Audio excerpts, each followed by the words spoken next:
and assurance of success that are geared for the children, and at that age, it's only that they don't have resources. At least they give back on perspective all the way facilities. Demystify for us the reason as why I work in the best county assembly ambaye members, they have a passionate about disability.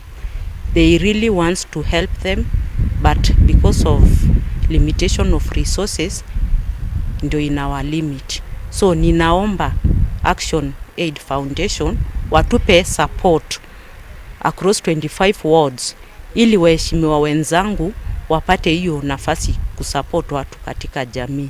Kajiado ni eleka piloting ya what we call program tureta rehabilitative and prevention, na mahota kuligereria disability mena programu njega muno ya kuona ati mathibitari maitu mena therapy centers, ciana ni iraheo antenatal care na aciari ao, na maundu maingi maria mekuligereria disability.